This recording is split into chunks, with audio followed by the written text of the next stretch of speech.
de reivindicación de pues muchos derechos largamente marginados de la legalidad. Todas son conquistas ciudadanas. Eso es lo que hay que empezar a decir e insistir. Y también la democracia, repito, incipiente y ahora en camino de una restauración del viejo régimen por no haberse construido los cimientos de un régimen democrático en materia de Estado de Derecho y de instituciones democráticas, todo ello finalmente han sido, repito, conquistas de los ciudadanos. Pero obviamente nuestro excepcionalismo tiene dos partes, ¿no? Y es lo que trato un poco de reconstruir a partir de una mirada retrospectiva que va a Octavio Paz, que va a Alfonso Reyes y que va a los mexicanólogos, Uranga y todos ellos, que evidentemente han ofrecido muchas explicaciones y miradas sobre el tema. Y me pareció encontrar el eje explicativo de este excepcionalismo en el estoicismo, pero no un estoicismo que se traduce en silencio, que se traduce en inmovilidad, que se traduce en conformismo, sino un estoicismo que también es una expresión de resistencia y de rebeldía frente a algo externo, es decir, la opresión, la represión, el dominio de las élites, la imposición, etcétera, etcétera. Y por eso muchas veces preferimos el silencio, como diría Octavio Paz, pero eso no significa el sometimiento. Y yo no tengo las recetas, ¿no? En el libro no doy recetas, no digo si son problemas estructurales, no digo qué es lo que hay que hacer, ¿no? Que eso finalmente es parte de también una manera de entender la democracia que he venido construyendo en este y en otros libros. La democracia como espacio público, como espacio de encuentro de ciudadanos en condiciones mínimas de libertad e igualdad, que gracias a ese encuentro en libertad pueden construir los valores que han de articular a la sociedad. La democracia como forma de vida, como forma de sociedad. Pero asumir y entender la democracia de esa manera implica, sobre todo, entender la indeterminación de la democracia. Y esto, bien entendido, nos permite también explicar por qué regresa el PRI, ¿no? Que es uno de los temas que salió a la palestra. Es decir, porque así son las sociedades plurales.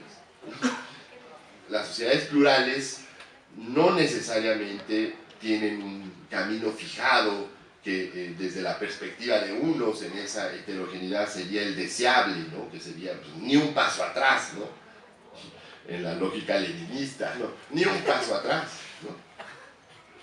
O sea, regresar al PRI es un paso atrás, es un retroceso, pero la democracia está hecha de eso, es decir, de avances y retrocesos, y de una sociedad que en un momento determinado, en condiciones que tenemos de mínimas de libertad y igualdad, mínimas, porque evidentemente nuestra democracia deja mucho que desear en muchos aspectos, pero la sociedad se hartó de un PAN que lo traicionó, que no supo llenar de contenidos la oferta por la cual fue electo. Y por otra parte la izquierda, pues también quizá debió de haber ofertado una candidatura más fresca, porque esa estaba un poco estigmatizada, qué sé yo. El hecho es que esa sociedad heterogénea, no se puede negar, prefirió en su mayoría, mayoría, pues un regreso al PRI. ¿De qué tamaño habrá sido el desencanto con el PAN que la sociedad, buena parte de la sociedad decidió el paso atrás? Yo he interpretado esto del regreso del PRI como una regresión autoritaria, o sea, esto no es una cuestión de interpretación subjetiva. Si usamos las categorías adecuadamente, tendríamos que concluir que estamos viviendo una regresión autoritaria por muchas razones. No voy a explicarlo aquí, pero también en mi blog, Textos Heréticos, lo pueden ustedes rastrear, escribí un largo ensayo que se llama De la transición continua a la instauración fallida, y ahí sostengo la tesis de la regresión.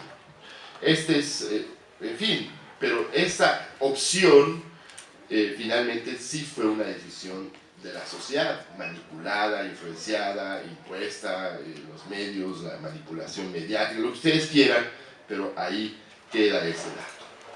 Venezuela tiene frente a sí la oportunidad histórica de derrocar al tirano, pero también puede ser que vuelva a ganar el tirano.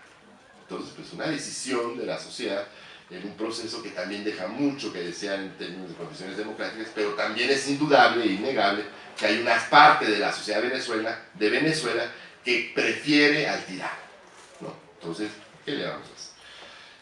Asumir, pues, la indeterminación de la democracia es asumir que no existen alternativas que podemos prefigurar de manera nítida, sino que depende de la propia sociedad, porque nada preexiste al momento de encuentro de los ciudadanos en los espacios públicos. En fin, quería hacer ese señalamiento, dado que fue uno de los temas que aquí surgieron en la discusión.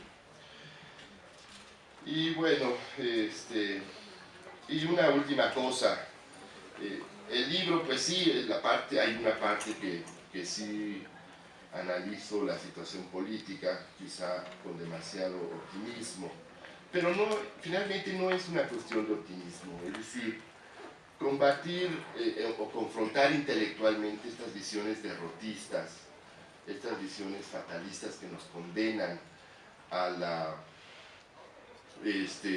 pues a esta terrible situación de postración y de incapacidad crítica para avanzar, que nos condenan al conformismo y la apatía.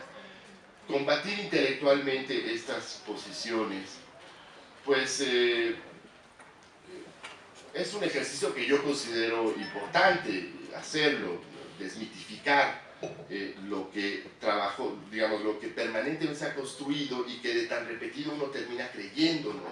Es decir, uno lee a Octavio Paz hoy, 50 años después, lee El laberinto de la soledad, y de verdad, yo los invito a que lo lean. La conclusión es, o sea, no merezco existir, soy una basura humana. O sea, yo le comentaba a De la Rosa, es que es un libro obsoleto, o sea, es un libro que no es que nos quite la máscara, sino que nos pisotea, nos insulta, ¿no? Y eso no es el mejor, digamos, el mejor ejercicio psicoanalítico, ¿no? Porque además no es cierto, ¿no? Yo siento que los mexicanos hemos mostrado en innumerables ocasiones nuestra, digamos, nuestra capacidad de sobreponernos a la tragedia, de avanzar y de crecer, y lo hemos demostrado en innumerables ocasiones. Yo siento que entonces es una batalla intelectual que había que hacer, pero ¿cuál es la batalla de los ciudadanos en todo caso, ¿no? Más que prefigurar una alternativa con la cual podamos aglutinar a los sectores en una lucha de hegemonía, ¿no? O sea, yo no comulgo con estas visiones, obviamente muy cargadas a cierto neomarxismo, posmarxismo de izquierda, ¿no? Que buscan una lucha de hegemonía. No, lo que los ciudadanos tienen que, la batalla cotidiana es terminar creyéndose los sujetos de la democracia. Básicamente, que no es poca cosa, ¿no? Es decir, frente a este discurso dominante que aplasta, que avasalla, que se repite en los medios, de que nos dicen una y otra vez, es que el culpable son los ciudadanos, ¿no? Eso lo dice la televisión, lo dice.